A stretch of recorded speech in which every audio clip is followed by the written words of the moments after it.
Hey everyone, it's Ben Hardy here, and in today's I'm going to be reviewing a work truck F-150. Before we get in this video, I want to give a huge shout out and thank you to the Large Miller Ford here in Provo for giving me some time with this truck. I'll include a link to their website in the description down below. If you have any questions, just ask for Johnny. I'll also include a link to my car buying guide. Let's get into it.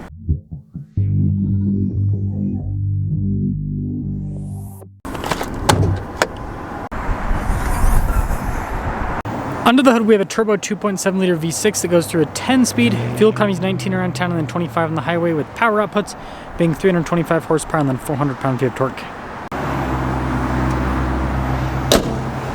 Before I move forward with this review, I do want to mention if you want to see more videos just like this, then I recommend you subscribe because I post content every single day. So taking a look at the hood, you guys can see how it has a normal wavy F-150 design, and this was, of course, finished in work truck white.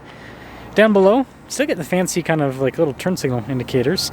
No fog lights with this, but notice with the bumper, it's got that kind of like satin gray, so it's gonna hold up over time better than if it was painted nice and pearly white. Anyways, pretty normal front end. Tire and wheel setup is 245 by 70 by 17 in the front and over in the rear. And you can see a little bit more basic with the wheels. Again, it's a work truck, folks. Got that cut in the fender. It's the F-150 XL there on the side, and then like with the mirror caps on the door handle. And then this one's got the long bed. It's a single cab, so it's like mostly bed and not a lot of cab. It's how pickup trucks used to be, folks. This leads us to the key fob. We have our lock and unlock function. We got the little flip out key there as well. We got the Ford logo there on the back, so nice little setup. And this will lead us into the bed area. So with the tailgate, it's not dampened, but it's pretty light. So yes, tons of bed space. Of course, no bed liner. Leave it up to Ford to not put bed liner standard on anything, but yeah, it's a nice setup here in the rear. Overall, you've got some tie down points and all of that. And then with the tailgate, it's very easy to lift up. Got the Ford logo there on the back, like the more basic taillights. Parking sensors there on the bumper. That's all. Now popping up front, you guys can see here a little bit more basic with the trim. Front two windows are automatic. We've got your mirror adjustments, blind spot monitoring with the mirrors, tons of storage over the door panel. Capacity, 1774 for the payload capacity, 6220 for the gross vehicle weight rating. And then you got these vinyl seats, which that's very useful. And then you can see with the light controls, auto stops, you can turn that on or off. Steering wheel is manually adjustable, and then notice the flooring, very easy to clean. And guess what? Boom! You got one of these. Gotta try to do this with my left hand because I'm holding the camera with my right hand. Putting the ignition with the left hand's weird.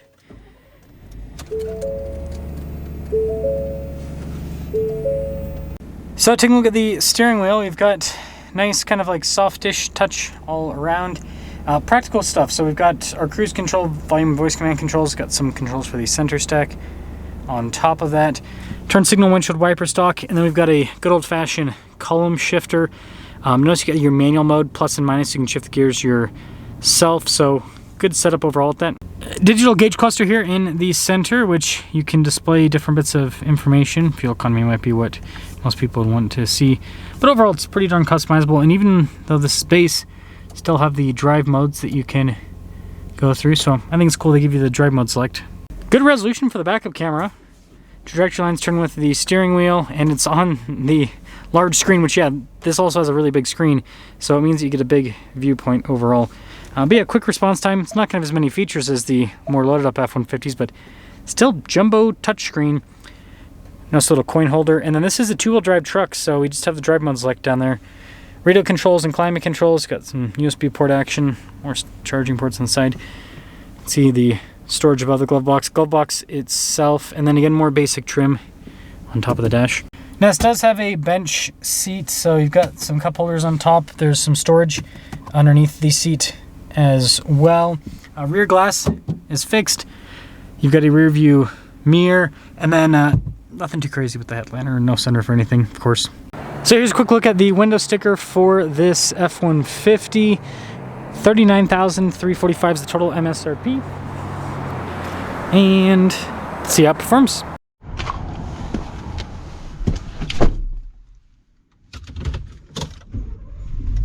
Well, let us set off in the Work truck F-150. Let me tell you, even though this has two-wheel drive, I bet this truck will see more rugged terrain than any F-150 Tremor or Raptor does in its lifetime. It's always the man, I'll go places and it's always like the two-wheel drive work truck with beat up tires that's just with a trailer that's just flying up the craziest terrain. It's just how it works. People with the least amount of equipment do the craziest stuff. But either way, starting off with the seats, these vinyl seats are very comfortable. I actually like these vinyl seats more than the cloth seats that are in the XLT and in the STX. I would rather have these. They're just more comfortable. Fascinating. And this has great torque, great low end.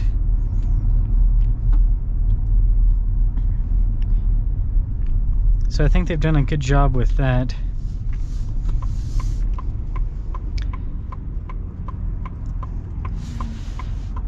And overall, I forgot to fold out the mirror. I told myself I was going to do that.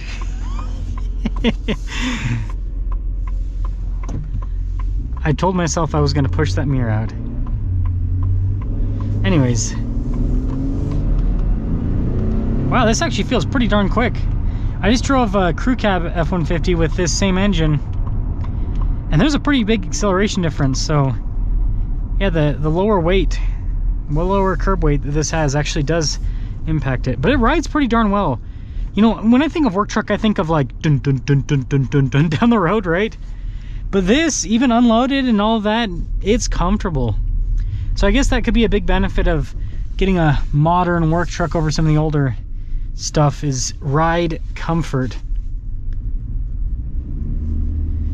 Yeah, the torque's really good. And I'm trying to think, like, if you get a Ram work truck, you're basically gonna get the Pentastar V6. If you get a GM work truck, you're gonna get their turbo 2.7 liter 4-cylinder. So I think engine wise, this is probably the best work truck. This engine's gonna be up there fuel economy wise at the top, and then power's great, it's smooth. So I think Ford actually has the work truck game done pretty darn well. They just need to do bedliner standard. Like Ford, stop cheaping out. Just do bedliner as standard. Make it so it's a delete option. That's my opinion. It should just be standard, and if someone doesn't want it, then they can delete it, right? So anyways, let me know what you guys think about this F-150 that's pretty stripped down. And let's see if it doesn't even have mirrors. Oh, it does on the passenger side. So I guess we all know the passenger princess always has to look at themselves. If you're on the work site and you got someone in the passenger seat, that's what you got to tell them. Passenger princess always gets the mirrors. That's all.